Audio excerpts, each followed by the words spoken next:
The Sean Hannity show on Fox News did something which is absolutely despicable, and it basically checks off every single box of the problem with the corporate media today. Sean Hannity decided to have a panel last night. He said, you know what?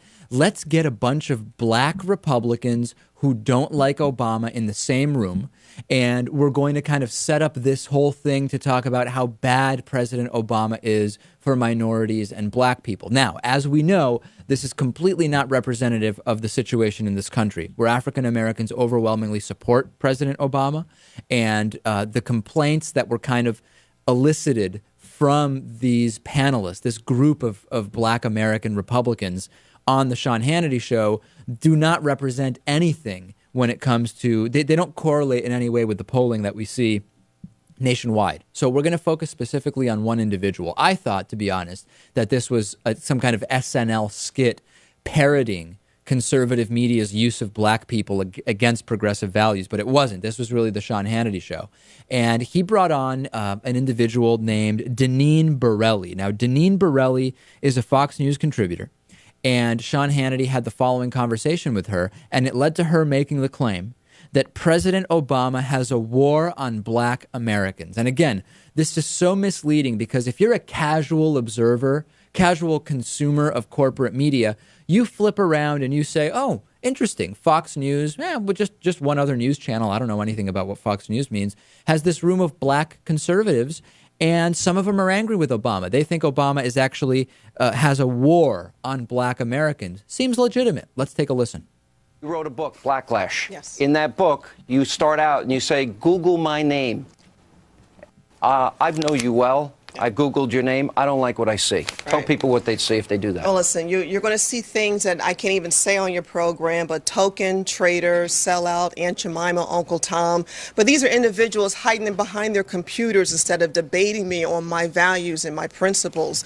But I tell you, I wrote Blacklash because I want to expose the failures of the black liberal establishment. And at the top of the list is President Obama. In my opinion, he has a war against black Americans, because look at the unemployment rate. Look at the failed high school dropout rates. He is not doing what he should be doing to implement proposals where people should be employed. His energy policy is failing our country. And so it's just, first of all, one of the red flags when you see a video like this is when you see just this kind of frenetic, apoplectic recitation of unrelated issues and talking points. She's talking about President Obama has a war on black Americans. The liberal establishment has failed black people. We're all of a sudden at Obama's energy policy is bad. We have zero substance, just talking points. So that's red flag number one when you're consuming corporate media like this. But let's take it a step further here. First of all, it's amazing that Ms. Borelli here gripes that there are individuals who are behind their computers instead of debating her on her values and principles. And she chooses to make this attack on President Obama on Sean Hannity's debate-free show. Where no one's going to confront her on the issues. Absolutely. Yeah. So that's the funny thing there. But there's some controversy here. There's some contradiction, rather. I thought President Obama hated America and wanted to destroy the country, meaning all of us, black, white, Asian, Hispanic. I mean, Glenn Beck said that President Obama hates white culture.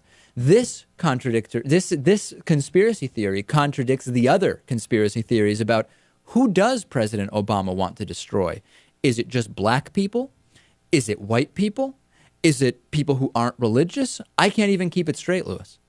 Who knows? Everyone's got a different opinion of how our president is trying to destroy this country. Yeah. So again, to sum up here, we're checking all the boxes. We have the false balance, false controversy thing, which is, wow, a room full of black Republicans who don't like Obama. There must really be a big debate nationally amongst African Americans about whether they support or don't support President Obama. No, doesn't exist. That's falsely portrayed. It's the false balance issue with corporate media. And then also, Natan, this is a way really of unempowering, I feel, minorities. Even though Sean Hannity is presenting it as, hey, you know what? We're not going to let the liberals use black people and assume they're all on their side by pointing out that these 14 people aren't. But really, I feel like it's actually, by misrepresenting the reality, it's more damaging than anything else. Yeah, and this kind of reminds me of when John McCain, a few months after Obama took office in 2009, he complained on one of the Sunday talk shows, I think, that he was expecting change and we didn't get it. Well, I mean, he ran against that change. So on the one hand, there's a question here as to whether a president can even do the miraculous things that this woman is asking for. Right. On another level, I mean, isn't Fox News and isn't she, as a conservative, advocating for the policies that would actually be way worse than the ones that Obama is actually implementing? So I don't really get what she expects Obama to do that what she supports wouldn't do worse.